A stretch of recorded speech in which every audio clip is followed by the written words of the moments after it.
అంటే రీసెంట్‌గా మీడియా సందర్భం వచ్చింది కదా మ్యామ్. అంటే మనం చూస్తే ప్రతి మీడియాలో గూడా ఏదో ఒక విషయాన్ని అంటే ఒక పార్టీకి భజన జేయడం. అంటే ఒక మీడియా ఉంటే ఒక పార్టీకి తరపున సపోర్ట్ జేస్తూ మాట్లాడడం. ఇంకొక పార్టీ ఇంకా అంటే మీడియా వ్యవస్థ అనేది గూడా పార్టీలకి సపోర్టివ్‌గా మారింది. ప్రజల సమస్యలను దాటేసి వీళ్ళకి సపోర్టివ్‌గా మాట్లాడుతుంది. అంటే వీళ్ళ గురించి ఏ విధంగా? మీ- మీడియా పాత్ర మీడియా పోషించట్లేదు. పోషిస్తే ఇలా ఉండదు. ఇది మట్టుకు కఠినమైన వాస్తవం. హిందీలో రెండో మాట లేదు. అంటే ఫోర్త్ పిల్లర్‌గా ఉన్నటువంటి మీడియా. ఫోర్త్ పిల్లర్ లేదు, ఫిఫ్త్ పిల్లర్ లేదు. అసలు ఒక్కొక్కసారి అసలు ఈ పిల్లరే కాదనిపిస్తుంటది. ఇంకా ఫోర్త్ పిల్లర్ ఏంటి?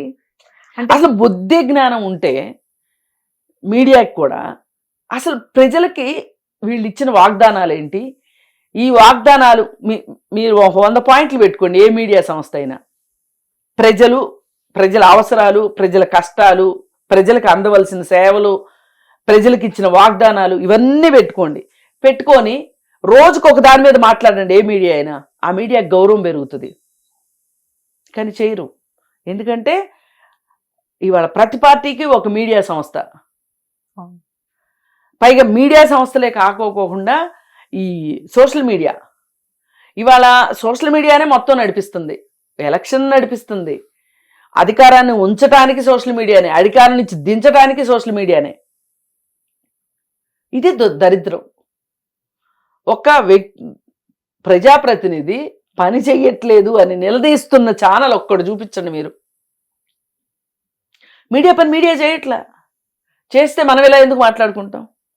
గతంలో డిబేట్ అంటే మ్యామ్ ఒక అన్యాయం జరిగిన వ్యక్తి, ఒక రైతో ఒక పొలిటీషియనో డిబేట్లలో కూర్చునేవాళ్ళు. కానీ ఇప్పుడు ఏదైనా ఇష్యూ అయినప్పుడు డిబేట్లు అనేవి అంటే ఒక మహిళ బట్టల గురించి మాట్లాడినప్పుడు కానీ, గోల్డ్ అది ఫేక్ గోల్డ్ అన్నప్పుడు కానీ వీళ్ళందరినీ తీసుకుపోయి మీడియా డిబేట్లలో కూర్చోబెట్టి అంటే ఒక న్యూస్కి అంటే ఒక జర్నలిజానికి ఇలాంటి వాళ్ళు తెస్తున్న మచ్చలాగా మారిపోతుంది. ఇప్పుడు ప్రాధాన్యత దేనికి ఇస్తున్నాము అనేది పాయింట్. ఇక్కడ ప్రాధాన్యమైన విషయాలు మాట్లాడుకుంటున్నామా, అప్రధానమైనవి మాట్లాడుకుంటున్నామా, దేనికి మనం ఇంపార్టెన్స్ ఇస్తున్నాము అని చూడాలి.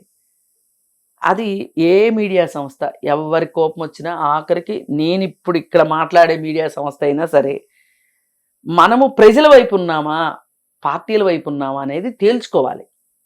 ప్రజల వైపు ఉన్నాము అంటే ప్రజల వైపు ఉండటం అంటే అర్థం ఏంటి? వాళ్ళ కష్ట నష్టాల గురించి ఆలోచిస్తున్నామా, వాళ్ళ కోసం ఏమైనా చేస్తున్నావా అనేది ఉండాలి కదా. కానీ గతంలో మనం ఇప్పుడు గతంలో చూసుకున్నట్టయితే ఒక జర్నలిస్ట్ అంటే ప్రజల వైపు మాత్రమే నుంచునేవాడు. ఒక జర్నలిస్ట్ అంటే ఒక బ్యాగ్ వేసుకొని ఒక కుర్తా వేసుకొని మనం చూసి గుర్తుపట్టొచ్చు ఆయనని.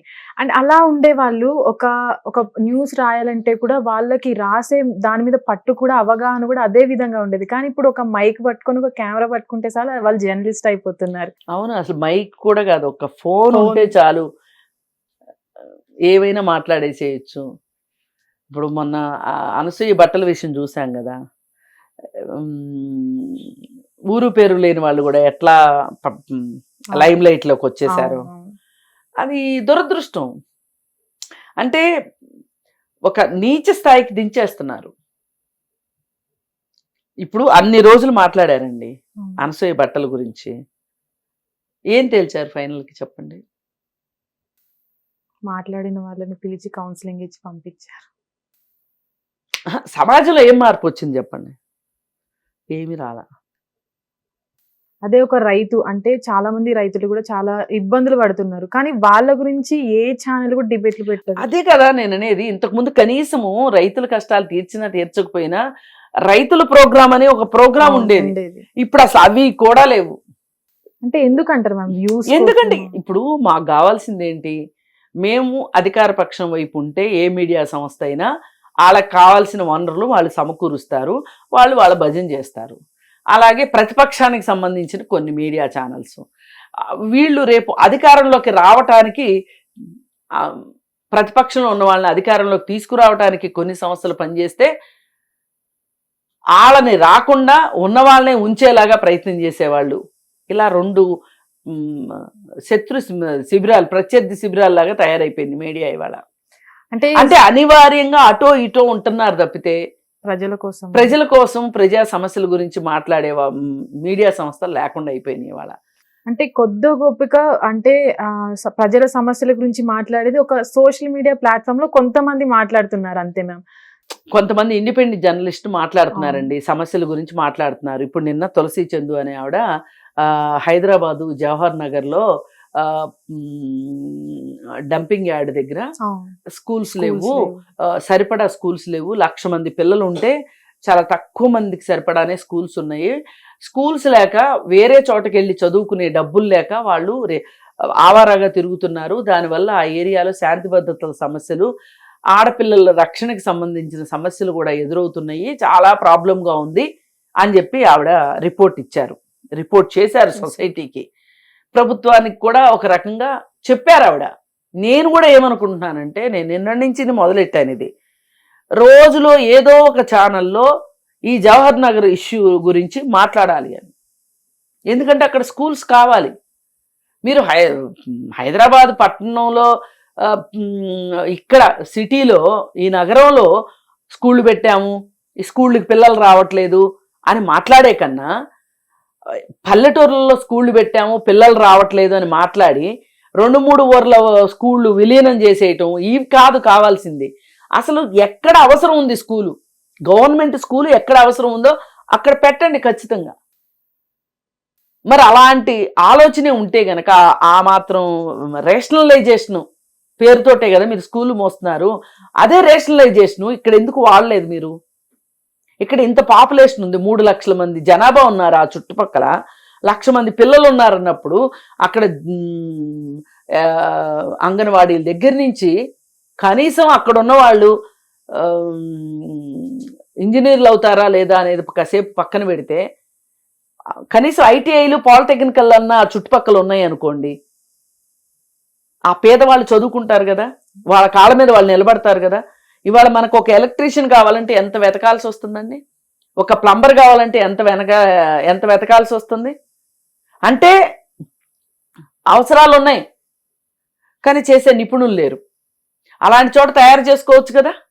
అక్కడ పోక్సో కేసులు తెగ నమోదవుతున్నాయి. ఎందుకంటే ఆడపిల్లలకి స్కూల్కి వెళ్ళడానికి స్కూల్ లేదు, ఖాళీగా తిరుగుతుంటారు, వాళ్ళ అమ్మ నాన్న ఏదో పనులకి వెళ్తారు, వాళ్ళకి రక్షణ లేదు. ఎవరంటే వాళ్ళు వాళ్ళపైన అత్యాచారాలు చేస్తున్నారు, అఘాయిత్యానికి కూరుకుంటున్నారు. కానీ ఏ ప్రభుత్వం వచ్చినా మేము అభివృద్ధి చేసాము అన్ని ఆ కాకమ్మ కదలొద్దు. నిజంగా ఏదైనా మీరు చేయదలుచుకుంటే ఈ జవహర్ నగర్ ఏరియాలో స్కూళ్ళ సంగతి చెప్పండి.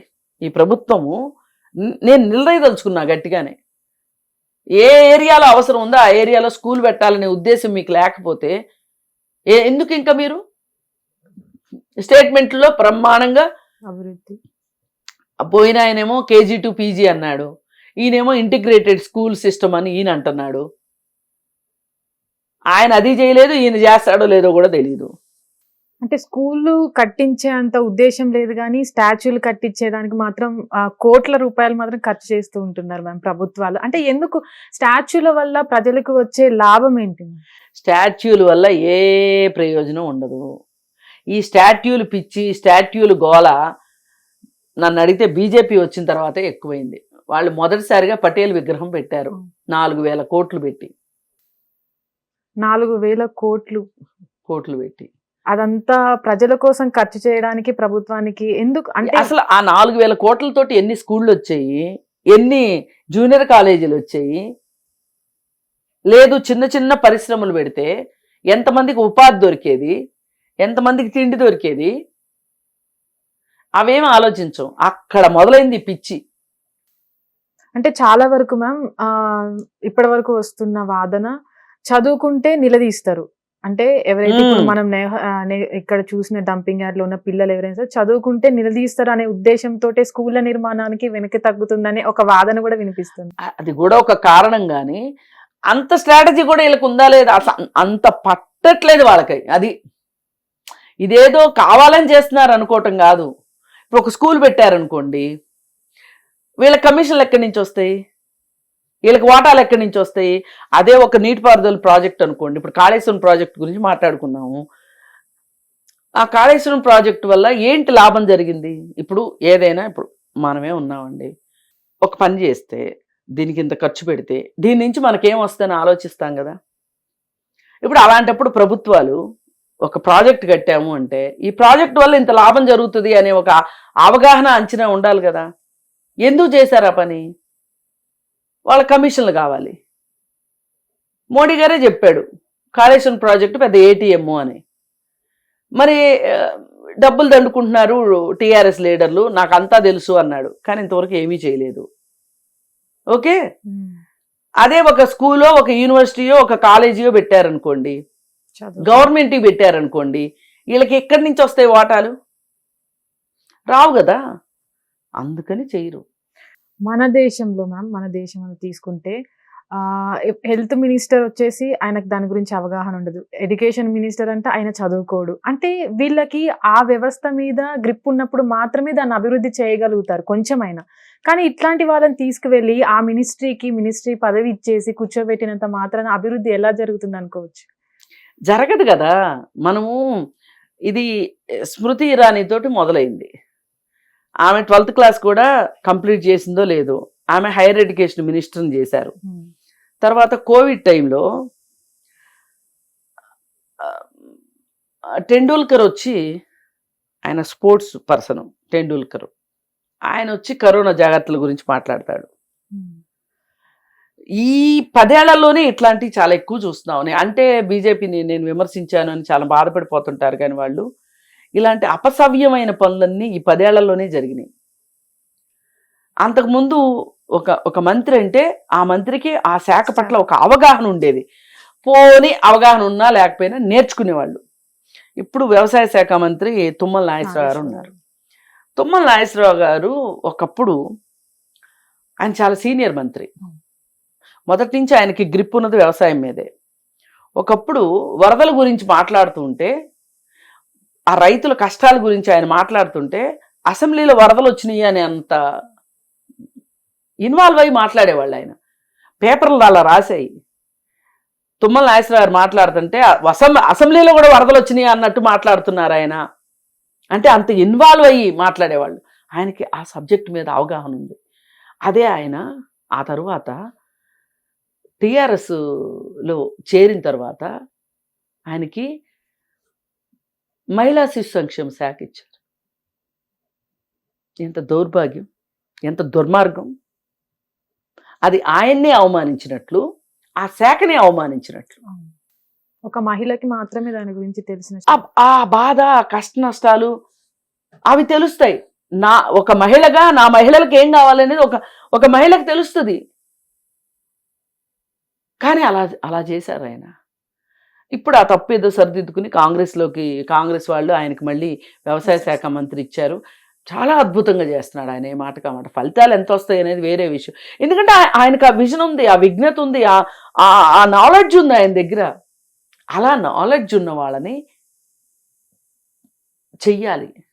హిట్ టీవీ యాప్, ఇందులో short news, live news, entertainment shows, movies, digital magazines తో పాటు మీ జిల్లా వార్తలను కూడా ఫ్రీగా చూడొచ్చు.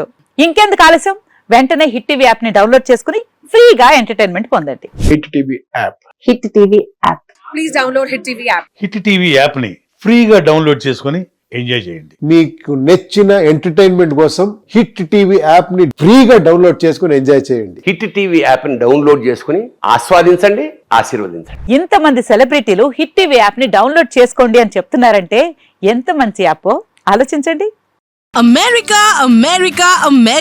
అమెరికాలో చదవాలనుకునే వాళ్ళకి విశ్వసనీయమైన పేరు మన శౌర్య కన్సల్టెన్సీ. UK లో 1 year masters, 2 years work permit up to 5 years visa. Contact Saurya Consultancy. Contact 89851 89851.